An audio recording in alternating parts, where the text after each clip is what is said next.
Welcome, welcome. See if we can get anybody on here.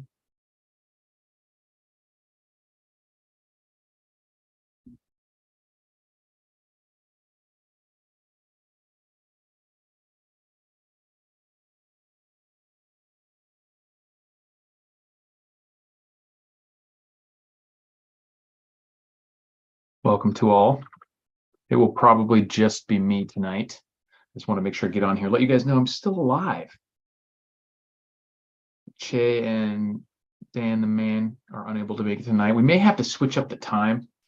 Stuff's been hectic lately, so we're going to work together to figure out what format stuff we need to change, maybe time. Hello. But I figured I could jump on here for at least a few minutes. Say hi to you guys. So much crazy stuff to talk about. It's weird how stuff that happened a few months ago feels like ages ago. Like all the stuff that's gone on with Russia and Ukraine started in what, March or something? Was even that early? Hello. So today will be I have a few things I want to talk about, mainly just more precisely the things that I think are going to happen over the next year and a half, but definitely open to your guys, NORAD, your guys' questions. Mark says go to 8 p.m. Eastern time. I mean, that's doable. That would be 5 for me. Depends on if it works for the guys, but I'm up for that. In general, that leaves the actual evenings open for me. It might not even be Sunday. Who knows? I have no problem with Sunday, but like I said, we'll figure it out. I just want to make sure. It'd been like 3 weeks or something, 4 weeks maybe. So I wanted to get on here and do something. February 24th. Yeah. So just beginning of March. It was and that was almost my birthday.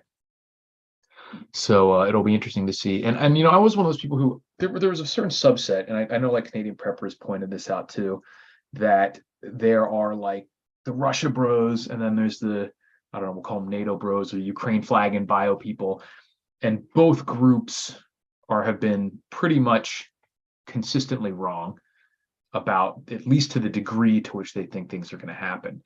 I would say, if I had to guess, that it seems like the Ukraine flag and bio people have been the more wrong / the more outright deceptive, but I think I probably have a selection bias in that I'm exposed to that side of the argument a lot more, because that's just what shows up in our mainstream news, on Twitter and everything, and that stuff's being promoted, and the other stuff's being suppressed. So it's not necessarily that the other side is necessarily more correct, but I am hearing from them a little less often.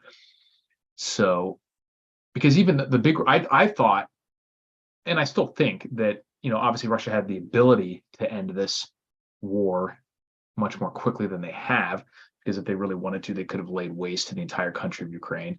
That wasn't their goal. And I wasn't initially aware when it first started either that they were going to be using basically just a tiny partial mobilization, which has now changed. And so for the people who think that like the Kherson offensive and everything means that they're going to give up, I know some people like JJ specifically thinks that we'll probably see this fizzle out to some sort of agreement by spring. That's certainly possible, but it would be very strange to me to have them mobilize everywhere from 300,000 or 250,000 roughly up to 1 million troops to then just take a peace agreement several months later. I still think that they're waiting for either deeper into winter just to coalesce and to make some sort of major offensive to retake a lot of this stuff, and hopping back over the bridge or over the river in that one area. It could be a retreat. It makes sense also that if you're talking about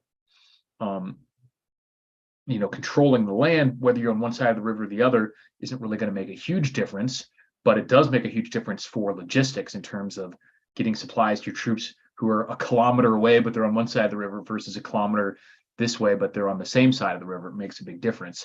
And it also may make a difference for Ukrainian / NATO forces to not be able to come further. So, but as always, my stance on the whole Russia thing is that I don't necessarily think that people are wrong who say that like, oh, we could beat Russia's so weak, Russia's having all these problems. I don't think they're weak. I do think they have a lot of problems.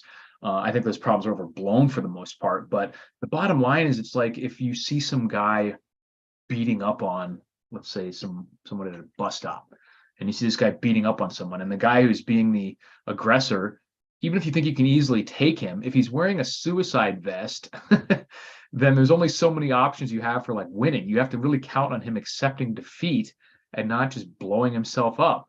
And that when you have a country that has more nuclear weapons than every other country in the world combined, and we have strong evidence to support that they have much more advanced weapons of these kinds than even we do at this point, because they've been working on it. They've been working on how to win nuclear conflicts, how to make hypersonic missiles, all these other delivery systems that we have been kind of stagnating on. Then, like I said, it's the same as fighting someone who has a suicide vest on. And the argument that like, well, we have a suicide vest too. It's like, okay, if you're trying to avoid getting exploded by a suicide vest, then that's not a good argument either way. It's just an argument for saying for mutually assured destruction. And like, I get that mutually assured destruction is still probably on the table, and that them winning, even though they could probably be more likely to win a nuclear exchange than we would in terms of actually just winning, that's not a desirable outcome for them. But that doesn't mean that that's just off the table. And especially if you're the people who think that Putin's crazy or irrational or like petulant and angry, then that becomes even more of a risk. Even if it is true that we could easily beat them, we still don't want to get nuked. So it's definitely a wild position for people to take when the other person could just decide to flip the table over at any point, and that table flipping is nuclear war. And like I said, we have evidence that they have abilities to maybe hurt us in ways that were not a possibility before, like the EMP stuff and maybe even cyber attacks and different things like that. So it'll be definitely. So Joe says, no military compares to the U.S. For formables, Russia, China, they never underestimate the U.S. Biggest difference, the U.S. has the most to lose. Well, right. I mean, that's kind of my point. And yes, and if you're talking about conventional military, of course, nobody has the force projection, nobody has the carrier groups and stuff that we do. But carriers are like they're on the cusp of being completely obsolete with these hypersonic missiles. What do you think the U.S. is going to do if a carrier with 5,000 people on it just gets obliterated by a hypersonic missile? Like when Taiwan and China start beefing or something, what are we going to do? We're just going to start nuking everybody? I don't know. No one's ready to deal with that. And like I said, it's not can we beat them conventionally? It's what happens when we do. Are they just going to take it, tuck the tail between their legs and leave? Or are they going to flip the table, so to speak?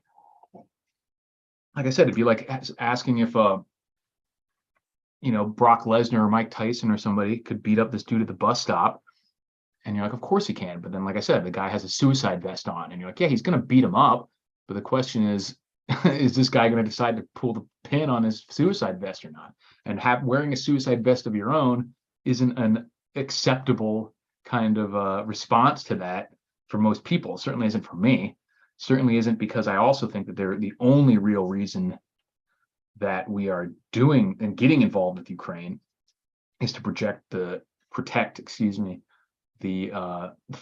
financial system, the dollar hegemony, the reserve currency, all that we're going to lose anyway, because we're already seeing all these major countries shift away from the dollar in unilateral trade. They're going to, like, half the world's population is moving that direction.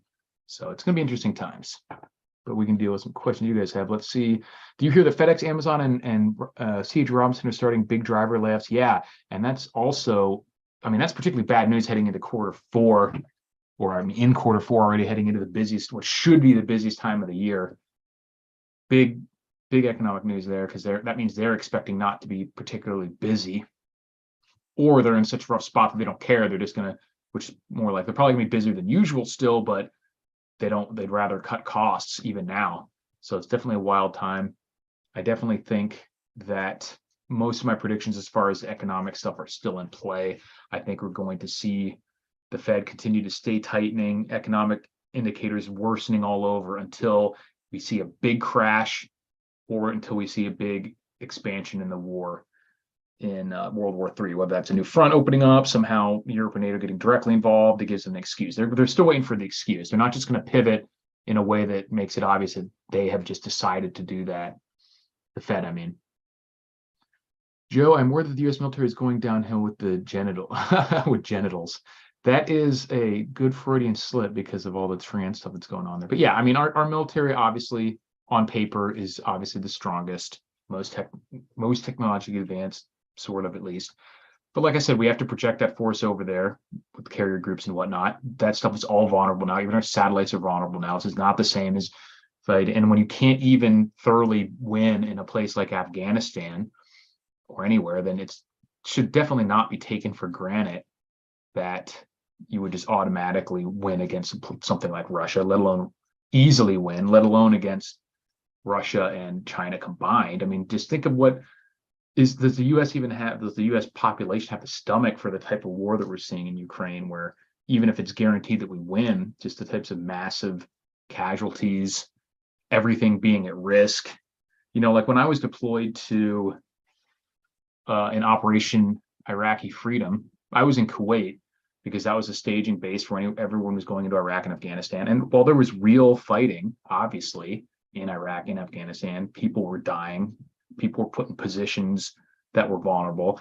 Like back in Kuwait in the staging areas, like we had our weapons locked up in the arms room. Like we were not at a risk there.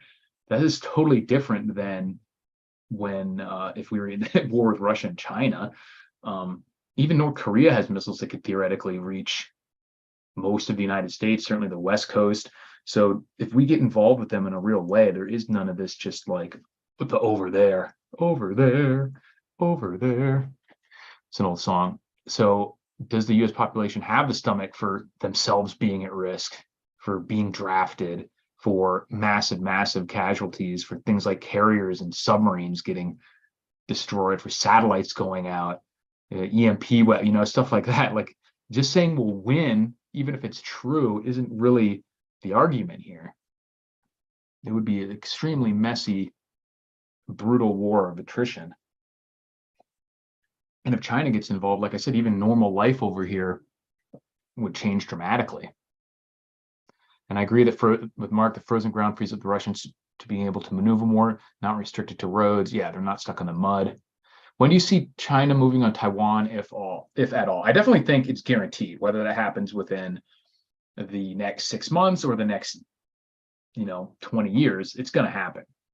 And I agree with Mark. I've said that before, that I see more of a blockade, especially the more crazy things are worldwide, the less they're going to have to do actual militarily anything to Taiwan, because if the more NATO is tied up, specifically the US, even just financially, then the less we're likely to get involved. And I don't know why everyone seems to think that we would automatically get super militarily involved in Taiwan, because that's not even what the administration has said. Even the current administration, well, they kind of like pay lip service supporting Taiwan.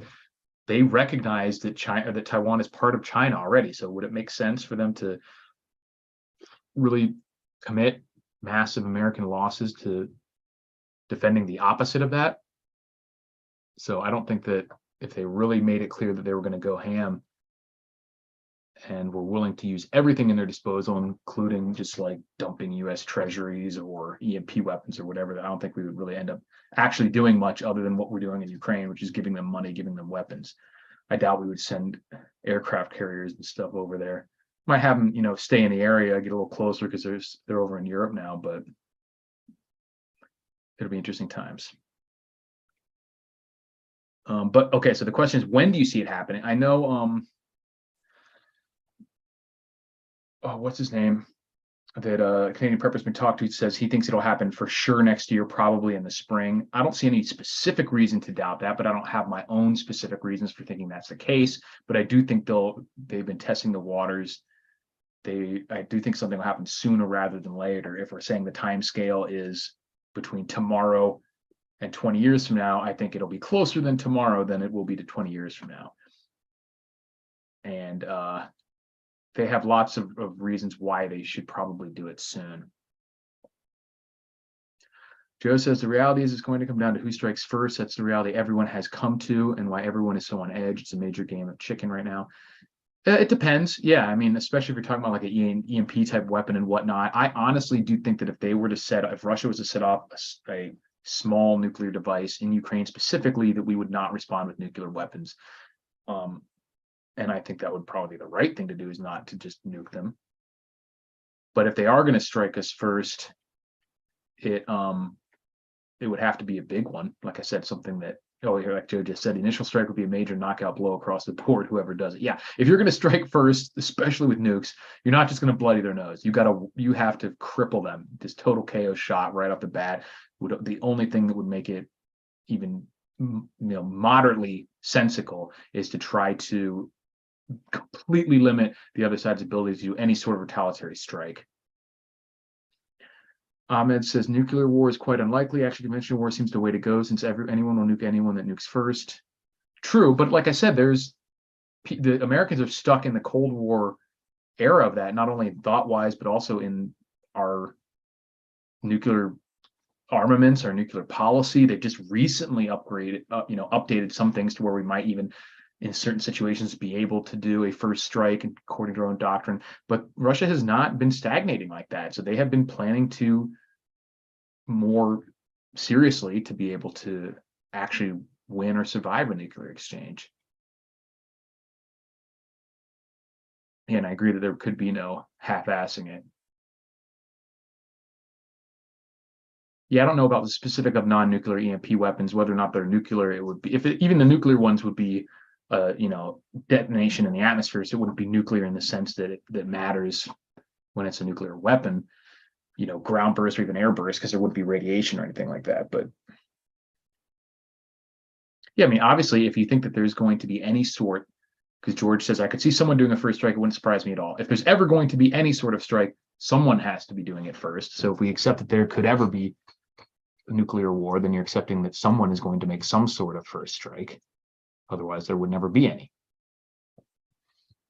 But yeah, I mean, we're in bad shape when it comes to how we match up with them in terms of that. Like they have these single missiles the Sarbats that can drop like 50 megatons from one missile with multiple reentry vehicles. And it's just so bizarre to me that people that just are stuck in this, like, well, the US government must have, of course, the military has plans for this. We have to have some countermeasures of this. And they're just like, assume that. And I'm like, that's not necessarily the case.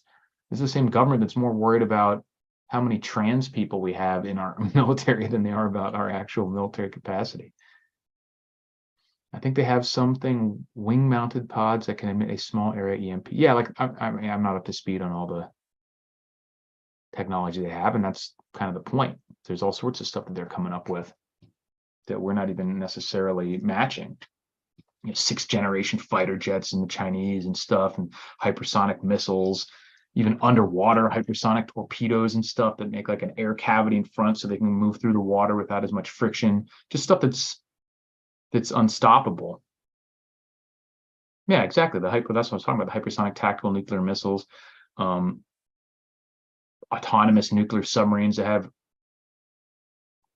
sonic, not necessarily hypersonic, but supersonic torpedoes. I just hope it's not 3 strikes, because then we're out. If it's baseball. With nuclear war, it might just take 1 strike and you're out. Depends on how severe it is. But like I said, I don't think that we're necessarily looking at all-out nuclear war. I think it's a possibility, and that's why I have preparations. But if I really thought it was likely, I'd be up in Elko or somewhere in the middle of the northern Nevada desert, where it's like the safest place in the country. But I think it's a possibility. That's why I have basic preparations. But what we're guaranteed to see is increasing economic issues, which is why I think that preparing for that is obviously the most important thing for us to do at this point. Yeah, but yeah, exactly. Ahmed's right. This is World War III. Like, people are, is World War III going to start? Be like, it's already started. This question is just how serious it's going to get, how many countries are going to get involved. I firmly believe that within the next year, we're going to see, or at least by the end of 2023, we're going to see some other sort of shenanigans open up, either China, Taiwan, the Koreas, Iran, Israel, India, Pakistan, whatever. Like, there's just so many things. And when one of those happens, a couple more will probably happen really quickly.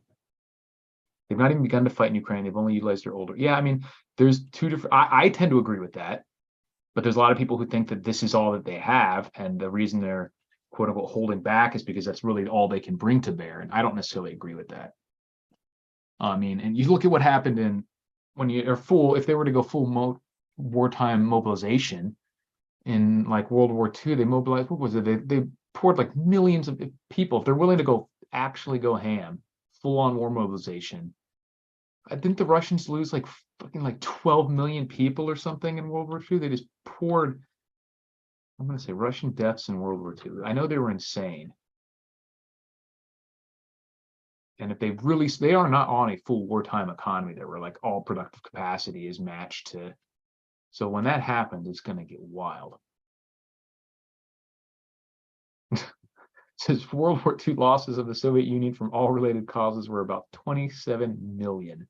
That's civilian and military. A figure of 20 million was considered official during the Soviet era. Whatever, it was tens of millions of people. So yeah, you're right, Shrek, 20 million.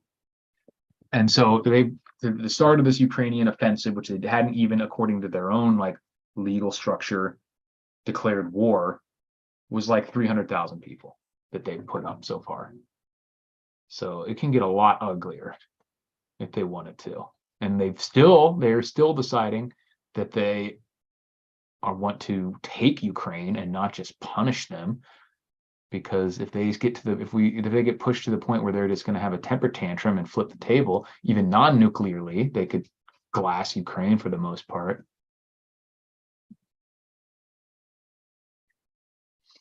Peter Rouse, he seems to have used 1/3 of his T-80s uploads, refurbishing store. Yeah, I mean, but we've heard about them potentially buying a bunch of artillery from North Korea if they need it. Like I said, they haven't really even switched. If they decide like there's an existential risk, even not to the point where they need to use nukes, and they say, all right, we're on full wartime economy now, then that's going to change how much armaments they have, how much they can make, whatever.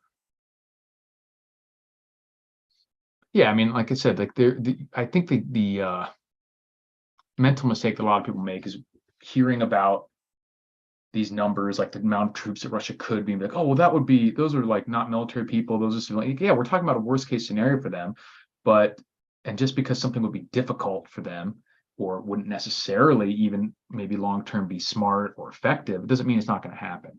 And I'm just trying to point out to everyone how ugly this could get if either side decides to just go berserk.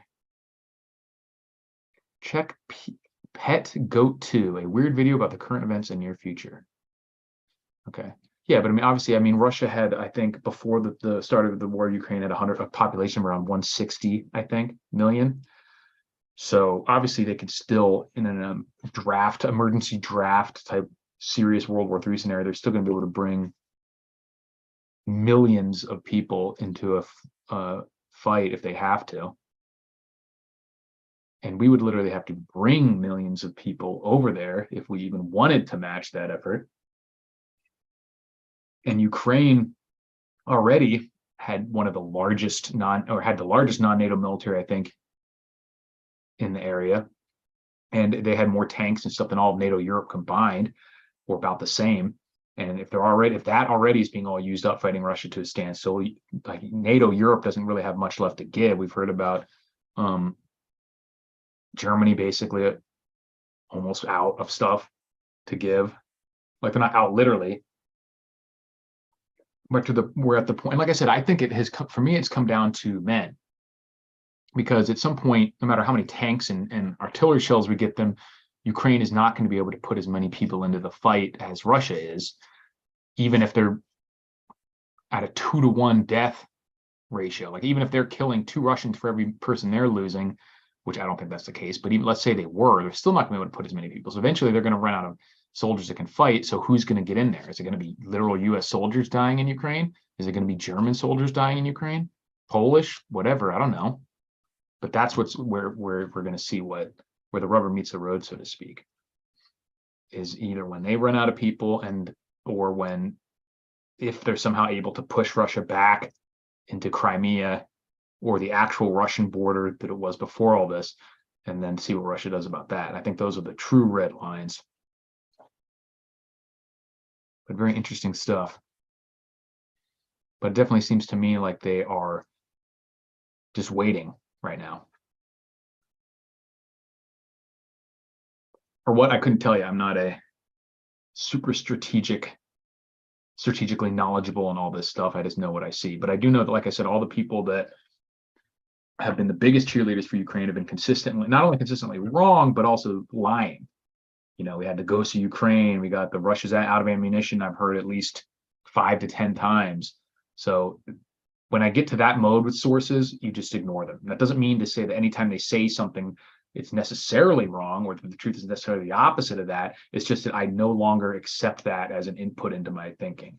It's as if I didn't hear anything because I cannot trust them. So those sources are basically just useless cheerleaders. Just like when a guy has the jersey on for one of the teams and he's just, everything that happens from one side is good and great and momentum this and whatever, but you just can't, it's not a real source of information. Yeah, drones make a big difference. Really, really strange stuff. And the weird thing is about, like, if you watch a lot of old World War I stuff, it was interesting to see where the technology had risen so fast to where both sides would have technology that the other side didn't yet have a defense for. So that both sides were a lot more lethal than they were able to defend against it. And we're kind of, I think, would see that if we went into full war. I think they're seeing that in Ukraine. And we certainly would see it if like a big country like the US actually got involved with Russia, is that both sides have this extremely destructive capacity without necessarily a way to stop it. Like if both sides have hypersonic missiles, which I don't even know if we do, but neither side really has air superiority. Both sides have drones. Both sides could potentially have EMP weapons, submarines. Like, you're both just going to be beating the fuck out of each other. And neither person really has an effective way to consistently stop it. So it's just going to be massive casualties, which luckily, I think some people realize that and are trying to avoid that. But another thing I made a video on recently is shortages, because like I said, obviously if we get involved with China, that's going to make a big difference in terms of anything being imported. But I did think there would be more quickly, we would see the shortages from the war in Ukraine with wheat and things like that. And now we've definitely seen massive price increases, but I have not yet seen significant shortages. And I think, like I mentioned in that video, I think that's mostly because the price increases have become enough to lower demand to the point where there's still, stuff still available. Some emergency survival tips. So I do think that any continued shortages, and there's probably a delay in terms of like when a harvest would show up in market and things like that. And I don't know exactly what that lag is, but if nothing changes, it probably will get worse over the next year. But I'm not sure. But let me know if you guys seen actual shortages in your area, not like just less or fewer of something or more expensive, but if there's anything that you actually really can't get anymore. Because so far that hasn't really happened. I've heard about it with a few things like shortages, but not something that I have seen like that it's just not available anymore. Even to the extent that like toilet paper happened at the beginning of the COVID thing. Like that was a significant real shortage. It was demand driven by people for some reason thinking that it was going to be a major problem and buying it all. But that could happen with anything, especially if there's already a minor supply crunch. Then any sort of panic buying or demand driven shortages will get totally wipe out the supply. Yeah, I don't see how, first loss, I don't see how the Europeans are going to not be clobbered pretty good. And like I said, I think it's been very possible this whole time that they'll decide they don't want the smoke, so to speak, and they don't want to deal with it. And countries like Germany will decide that maybe leave NATO or just break with the NATO support of Ukraine and say it's not worth it. And I think that was one of the main reasons, or certainly could be one reason why NATO aligned forces would want to see the Nord Stream pipelines destroyed, is to make it so they didn't really have that option to just say, give us the gas and we'll leave you alone. The famous TP wall held. Yeah, I didn't have to stand in those TP lines. That was great. That's definitely one of the times in the past few years that prepping has proven to be useful. It's not have to go stand in those lines. Frozen vegetables of all things seem to like to empty out. Interesting. I don't buy a lot of, I don't stock frozen vegetables. Like I said, if I get them, I'll just get one or two at a time because it's not something I want to use freezer space for. So, oh, another thing is if you guys noticed, I did not make a video about the Polish missile strike because I could tell from the beginning that it was probably going to be a nothing burger. And obviously it's just another poke to escalating tensions, but it pretty quickly came out that it was very likely a stray Ukrainian fired missile, or at least could have been, if not purposefully shot by them to make it look like the Russians did something. But yeah, like I said, if you notice, I was one of the people who did not make a video about that. Yeah, the antibiotics, like I said, I've heard that the amoxicillin shortages have happened. It's not something that I've needed to get. So it's still nothing that I have personally experienced, but I have heard about that. And it's all the more reason to get the Jace case. If you guys don't have that, actually, I can put a link to that, because especially if we go to any issues with China, that's going to be a big problem. Bam, Jace case. I posted the link there. Grass rivets out of stock in Europe. Interesting. Any idea what those are mostly used for? Worked for Walmart for a decade. First thing to go is always milk, eggs, bread. Yeah, I mean, anything that is hard to store long term is always going to go out because you can't have a really backup of it. Yeah, it's so weird with the hurricane thing. I mean, like, the rushing out to get non-shelf stable food was always seemed stupid. I mean, I'm from Florida. I've been through dozens of hurricanes, and the like, oh, get milk and eggs for a hurricane. What? No, you can goods. Make sure you have water. Like, why the hell would you get milk and eggs? Yeah, first lesson. I figured it was on a whole year delay maybe, and that's probably why we haven't yet seen the major shortages. And like I said, the price hikes are not initially going to hit countries like the United States and Europe the hardest. They're going to hit the developing nations the hardest. Like, if price of bread or grain doubles, let's say, we're going to go to the grocery store and be like, oh my God, this thing is twice as much as we buy it, as we put it in our cart. But if you're in like Bangladesh or some African country, or where like in Sri Lanka, like we've seen, where you're already spending a much higher percentage of your income on food and barely affording it, if it doubles from there, you're fucked. So these are the countries that we're going to see it in first, the actual shortage, actual prices beyond their ability to pay for it, long before we see it like seriously impacting Western countries or any much richer countries. Yeah, I think powdered milk is a great prep. I have some. It's a great way to add protein to. It stores well. You can store pretty much like any of the other dry goods. Get the cans or the bags in the Mylar bags, the 2 absorbers. And I definitely recommend having some powdered milk, as long as you are not lactose intolerant or something. And especially if you're the type who has flour and things like this, like ingredient type stuff that you store, which I don't tend to do that, because I don't make bread or whatever under normal circumstances. So I'm not just going to store flour, but I still have some milk. 2 mccal in Mylar. That's awesome. Yeah, I just ran the numbers, and I am like 1.4 million or something, which I was super stoked about, because my goal had been 6 months for 2 people.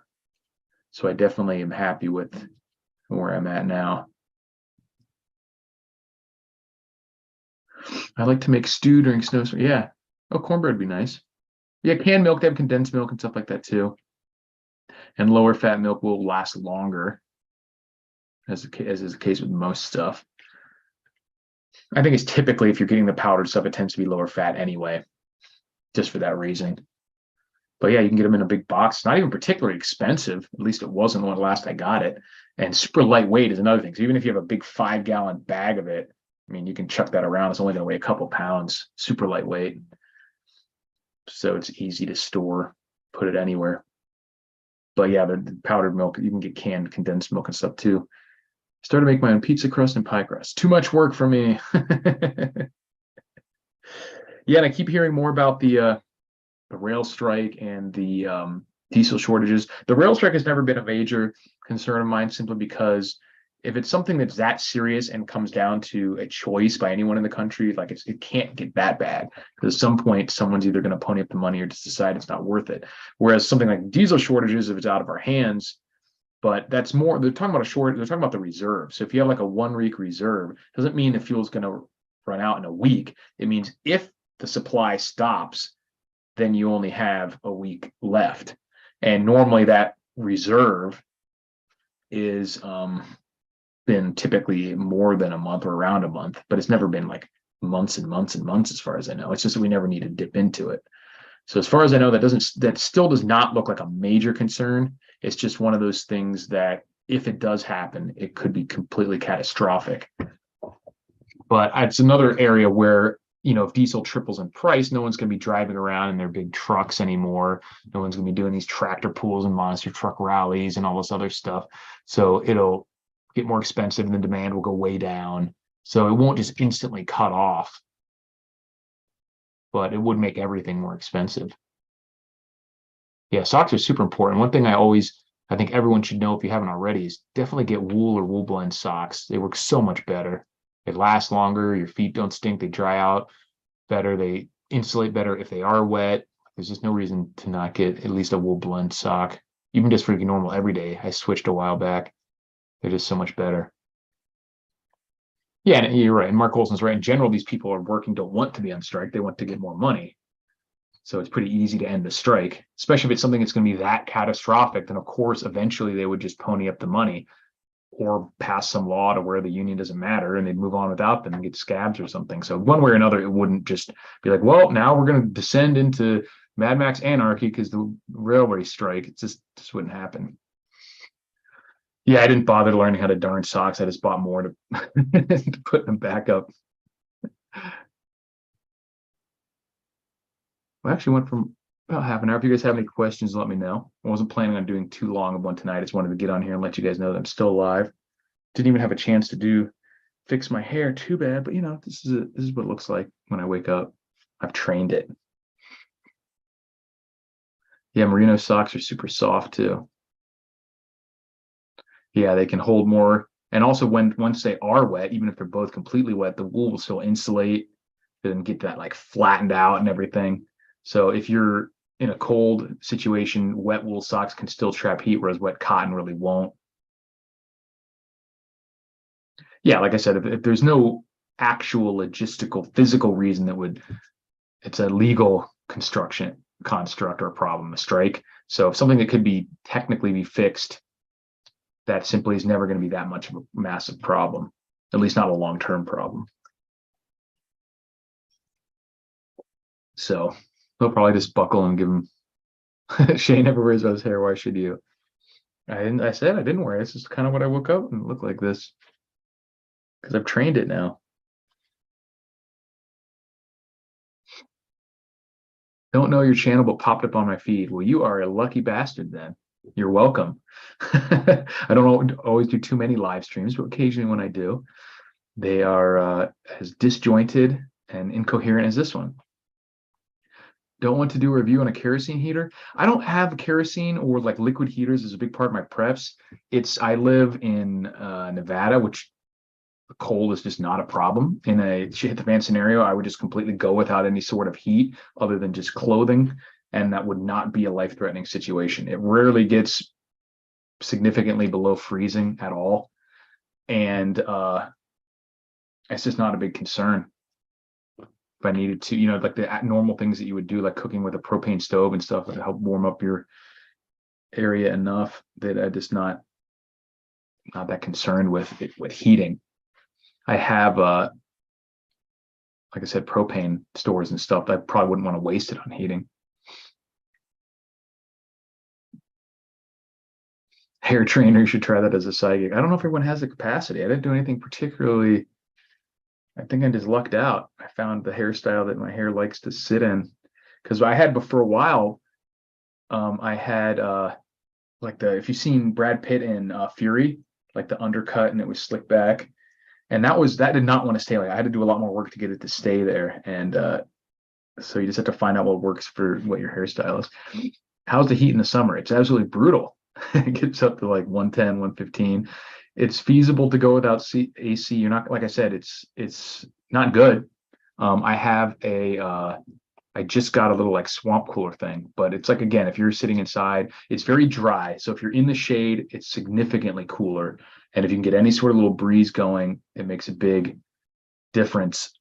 So, but it's not fun, that's for sure. Someone said, can you do Oh, I love the shit fan movie. Really appreciate it. Can you do more? Sure. I was actually thinking about. I just started watching a movie. That movie Threads, an older like nuke movie. So I might do a review on that one soon. Give me some. Look through the list. I have a playlist of all the ones that I've done. If you haven't seen those before, I've done some good. Like I always do it from the perspective of lessons you can learn, like what I would do if I was in this real world scenario. It's pretty fun. But if you guys have any other movies that I haven't done yet on that list and you think I should, let me know. Sure. Appreciate it, Leon. Leon, how do you say that? Leany? I got the nuke symbol in there. I used to have long hair. Yeah, when I got out of the army, I grew it out to like surfer style, like Snake Plissken almost. That shows, and I have not seen that yet. At this point, I don't see much in theaters anymore. Like they've gotten really expensive. Most movies have been shit, and they come out on streaming and stuff within a few weeks now. It seems like 4 to 6 weeks, maybe 8 max, and then all of a sudden it's available for much cheaper. Yeah, The Postman, I haven't done that one. That's just such a long movie, but it is good. I like it. Yeah, Georgia like darn tough socks.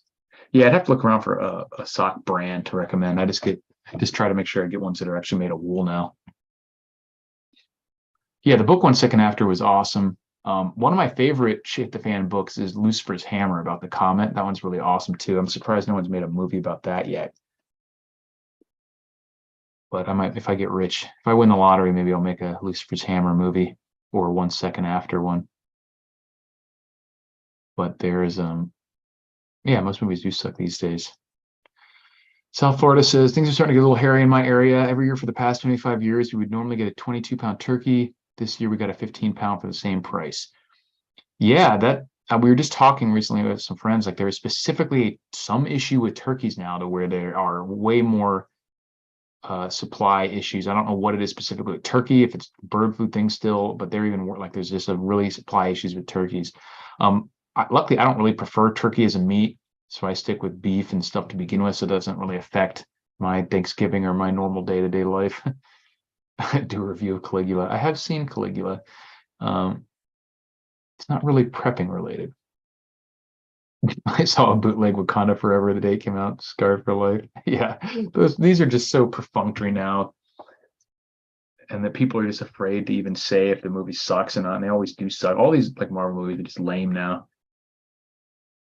They're making lab-grown chicken, so probably you'll find lab-grown turkey. Yeah, right. It'll just be a big blob of meat that you're like, feeding this headless thing through a test tube or something. Yeah, duck is delicious. I like dark meat anyway, and duck is like extreme version of what's good about dark meat to me, like the greasy, gamey flavor. I really love duck, but it's not something you find around here very commonly at all. So it's usually expensive. Of course, it's woke, man. What are you thinking about? ARs versus AKs. I like them both. I'm actually going to make a video soon about like the best gun for shoot the fan. I'm more of a fan of the 7.62 round, but I'm so comfortable and used to the AR platform that I don't have an AK right now. I have an SKS, but I don't own an AK. So that's my main. So I basically have chosen ARs because I was in the army and I've used it more often. I'm trained with it, but I really like AKs. And like I said, I really like the 7.62 round compared to 5.56. But in general, I prefer the AK or the AR more, just in terms of I'm used to it. Mag changes are a little quicker and everything. Yeah, I'd probably then there's plenty of Asian markets around here. I'd have to look at them for the duck. That's probably why there's none in the normal grocery stores, because they're all just going to go sell them at the Asian market. But that's a good idea. Maybe I'll go get a duck at the Asian market. What's up from West Texas? You're not that far from me then. We're kind of the same kind of areas. West Texas. It's got a whole state in between us, but by Texas standards, that's not that far. The Southern Nevada, it's kind of the same as West Texas, Arizona, at least in some areas. But yeah, I would throw some ducks in the chest freezer. So let me know what you guys have. Any more last minute questions? I'll go ahead and probably wrap this up soon. Thank you guys for showing up. Wanted to do some kind of stream because we've been having trouble putting one together, me and Shay and Dan. So I just didn't want to go for weeks and weeks without it while we get our shit together. Yeah, duck fat. I had an AK and couldn't get used to the mag changes sold. Yeah, that's what I'm saying. It's a little more of a technique. I still like them, but also the magazines being more curved can be an issue for like fitting as many on there. The ammo's heavier. It's not more expensive, especially if you're getting the old surplus stuff, but it is a little heavier. The mag changes are a little slower. They can be nowadays it's not as much of an issue, but it used to be a lot harder to get the like the optics and different types of stuff like that because they didn't just have the Picatinny rail or easily changeable hand guards and stuff. Machiavelli Custom says, can you talk a little bit about the Lucifer's Hammer book? It's basically a just, like Deep Impact, like the movie. There's just a comet that comes and I think it breaks off into multiple pieces or whatever, kind of like in Greenland or whatever. And so it's really cool because most of the movie is about leading up to how people are preparing for it. And then afterwards, the kind of the shit the fan scenario of this destroyed world and there's like this massive cannibal cult rises up. So then it becomes kind of like a Walking Dead scenario. It's pretty cool. I definitely recommend it if you're into that sort of stuff. How much user space would you recommend for what? It depends on what you're trying to do. There is really no upper limit in terms of what would be good to have. I have 2 chest freezers. So, I mean, but you have to have a way to support those if something goes out. And that, honestly, forgot to mention, but I'm going to be making videos this week. I got one of the things that I'm most stoked about compared to like any other prep that I've ever gotten. I'll post a link in here right now. And that is I finally got my hands on a solar generator, a battery bank with a built-in like charge controller and power converter, some solar panels. I do like spam. So there's a link to it. I'm going to be doing a bunch of videos on this thing because there's been there really has not been anything else that I've gotten that has made me feel as like so much more comfortable in terms of like how prepared I am. Because if you've been watching my videos for the past few months, the one thing I consistently have said about like my weaknesses is basically like power generation, any sort of like electrical power generation. I didn't have anything for it. So now I got that going to be set up. And I'm just like thinking now, because you think about like my daily routine, and I've always said that preparedness is usually for most people about how to maintain their normal standard of life throughout any sort of disruption. And the biggest aspect of that usually is if the grid goes down or not. So now I have the ability with this thing to do like with the exception of connecting to the internet, which is independent of whether I have power or not, I can literally do like anything else that I already do, except AC. That's too much power draw. But I do have I got a small like a evaporative cooler, which should work well for one room. So literally going through my normal day, with the exception of getting on the internet, I can now do literally anything else. I got my chest freezer. I could use the microwave. I could turn on the TV and throw a DVD in. I could use my blow dryer. I could use like trimmers, lights. Like it's just like now it's like I actually feel like, yes, I'm now prepared, which is awesome. So definitely it's been very rare that I feel that level of like kind of relief and like accomplishment in terms of getting to a next level of preparedness as I have when I finally got this thing. So once again, I'll put the link in the description, and if you're watching this or in the chat, and if you're watching this after the fact, it'll definitely be in the description, but I'll be making a bunch of videos on that coming up because I'm just so stoked about it. Remember the auto defrost ones, the walls. Hey, what's up, Ethical Preparedness? I appreciate it, man. That's awesome. Glad to hear about your bug out property. I still wish I had a bug out property because I would be working on it too. I really miss having chickens. My girlfriend gets to hear every time I throw something away. I'm like, man, I could have fed that to the chickens and gotten free eggs, and especially with the prices of eggs right now. So great to have a bug out property. Glad to hear all as well, man. If you haven't checked out Ethical Preparedness, he makes some solid videos over there, guys. So go check him out for sure. It's not the time to be ignoring other preparedness channels. We should watch them all and soak up as much as we can, as long as you're not going crazy. I know some people have talked about how it's just wearing them down, but if that's the case, watch the videos that talk more about just actually tips and tricks and stuff, and less about just what's going on. Because I think you can usually, like, I like checking the everyday updates from the Canadian Prepper and all these other people, but you don't need the daily update. If you can check these channels once a week, a couple times a month, and for the most part, you're going to be just as up to date. You don't necessarily need to hit yourself with the daily barrage of negative news if you find that that's affecting you. Yeah, no, yeah, exactly. So a lot of people have gas generators, but if you have to fire up the gas generator, they don't really necessarily modulate in terms of like, I only need to run this enough to run an LED light or just enough to run my microwave for 5 minutes. You could run it, charge up your battery bank, and then use that later. So you would be using a lot more efficiently using the gas generator, propane generator, or wind, whatever you have. And this thing comes with some sort, you can get it with solar panels. And it charges fast too. This one, the Zendir one that I got, it has the ability to charge up, assuming you had wall power or a lot of solar power or like a gas generator or something. It can charge within like 2 hours.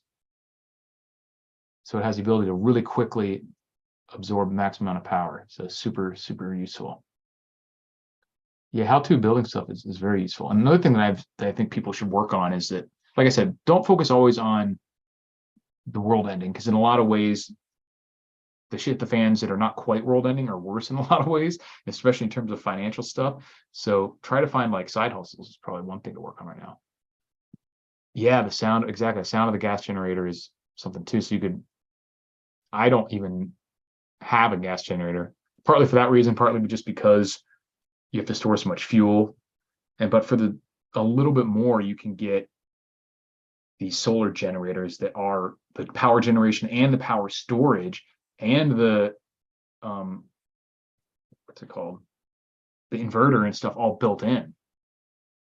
And this one that I got, which is the Super Base 2000, it has super good like peak power supporter. So you can run all sorts of stuff that are really high like initial load, like like stuff with heating elements in it, like hot plates or blow dryers or some power tools or microwaves and all this other stuff. And on a full battery, it can run a chest freezer for like 22 hours, it says. And also chest freezers don't necessarily need to run the entire 22 hours. So running for 22 hours, it can probably only stay frozen running a few hours a day. And then if you have enough solar panels, it can recharge within a few hours. So you can keep that stuff going indefinitely. And that's what I would do long term, is I would have them both plugged in pretty quickly, try to switch down, eat that stuff first to switch down to just have one, or you can even just leave one running, make the other one like an ice box where you're freezing gallons of jugs of water in one, and then putting the frozen jugs in the other one that's not plugged in and just using it as like a ice box, and it would be more like a fridge. And you could put the meat in there while it slowly thaws from frozen to where it's cooked, and then can just stay. Maybe if you cook a lot at once to save fuel, like if you're going to fire up your propane grill, you might want to cook a lot of meat at once instead of just one steak, and then throw it in the chest freezer that's not plugged in. Yeah, exactly. 4 hours a day, keep it frozen usually. And if it can run 22 hours a day on this battery pack, then you can run all sorts of other. You can watch a movie. Like I said, I can blow dry my hair, charge up your tools. So stoked about that. Yeah. So, I mean, if you have like a Tesla or something that has a massive battery in it, so that should be able to go the other way too, and you can plug things into it. So that's cool. And you can charge up electric bicycles on this thing. Like I'm so stoked about it. Super, super stoked.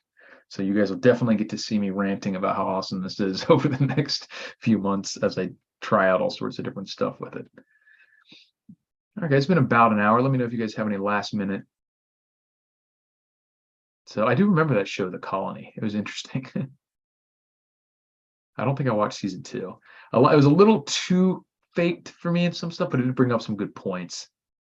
Being probed by gray aliens and stuff of nightmares just hit me with this disintegrating ray. Not sure where aliens come up. Did I miss a comment? But there has been a lot of talk about aliens in the news lately. One of the most interesting ones was the Brazilian Night of the Aliens or whatever that came out. It was kind of like the Navy footage that we'd had here, but it was like a bunch of planes saw like something like 21 or 22 UFOs or unidentified aerial phenomenons or whatever, UAPs simultaneously. And they said they were like massive and were moving at like incredibly hypersonic speeds. They said like up to 20,000 miles per hour, which I'm like, speed of sound is like, what, 750, 780 miles per hour? So 20,000 miles per hour is quite fast, very, very hypersonic. So I don't know what's even is our radar can even track stuff going Mach 15 or whatever it is. No, it'd be more than that. It'd almost be like Mach 30. Ridiculous. And they said they were big, like 300 meters or something. So who knows how much of this is bullshit. I think it's 760. Let me look it up. Why do we even use miles per hour? What a joke. 343 meters per second in mph. 767. So I was close. But yeah, it's fast. But it's interesting that all that stuff's coming out now. So who knows what. I've always said I want something crazy to happen. Whether that, I don't even care what it is, because I have no, like I said, I have no ego invested in there being ghosts or not being ghosts, or there being UFOs or there not being UFOs, or us landing on the moon or having not landed on the moon. Like, I have my opinions about all these things, which I think it is one way or the other, but it's not based on me like it needing to be for me to feel some way about myself. So I just want there to be conclusive proof about some of this, and the crazier the better. But if you think about it, it's pretty wild either way. If there's conclusively proven that there are aliens or nothing else in the universe, either one would be wild. So I just want something that'll blow some people's minds and get the tears flowing one way or another. Just want to affect people's lives. Yeah, but there's an average. So the speed of sound is just the speed of whatever medium it is going to be different, water, air, whatever. But I think the speed of sound at normal air density at sea level, I think, is like 767 or something.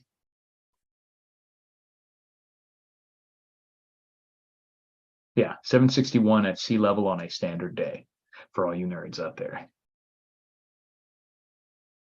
My ex-wife is proof of aliens. Do you get probed by her? Stick a finger in your butt or something? Those vids were extremely debunked. Okay, yeah. So like I said, the readings definitely had to have been bogus, because that didn't pass the bullshit test for me. But so the footage is like at the same time was something going on. Who knows? But my point is there's been a lot of that. So there definitely could be them trying to distract, could be some type of real disclosure they're about to give us. Who knows? I don't know. What an interesting time. But I want something crazy to come out. Hollow Earth with Nazis hiding, whatever. I don't even care what it is. I just want something weird to happen that blows people's minds, changes everything. I think we'll slowly. I made a prediction video for ethical preparedness. Says, Eric, do you think we'll have a nuke war, or do you think we'll slowly grind to another Great Depression 2.0? I think the latter. I made a video, my official predictions from a few months ago on a few things, and I officially predicted, well, like I said, I shot up some hopium and predicted that we will officially not have a nuclear detonation within the next 2 years. But it's absolutely still possible, because there's so many things going to happen. So I think that we'll slowly see escalation in conventional means of the various arenas of World War III, Russia, Ukraine, and NATO, China and Taiwan, the Koreas, maybe even Iran and Israel, maybe even India and Pakistan, maybe even who knows what. So we'll see all that stuff of various skirmishes, and we'll just completely descend into economic collapse of various degrees here in the United States and Western countries. And yeah, the Great Depression 2.0 I think is a good way to put it. I think we'll see a currency crisis. They're already initially or released a trial run of a central bank digital currency that they're going to start rolling out, which is scary stuff. So I'm not happy about that, but we knew it was going to happen eventually. So that's why I think it's even more important to have, if you can, to have stuff like precious metals, any sort of productive capacity of food or anything else. Speaking of which, I got a storage unit recently, and it's not much, but I found 2 mercury dimes in here. The quarter was one I already had. Someone sent me, so I appreciate that from you guys. But I got 2 silver dimes just chilling out in one of the boxes. Not worth a lot. I think they're worth about $3 each, but still pretty cool, because you don't find those too much anymore just lying around. So stoked about that. Yeah, I also think we're going to have a very bad depression.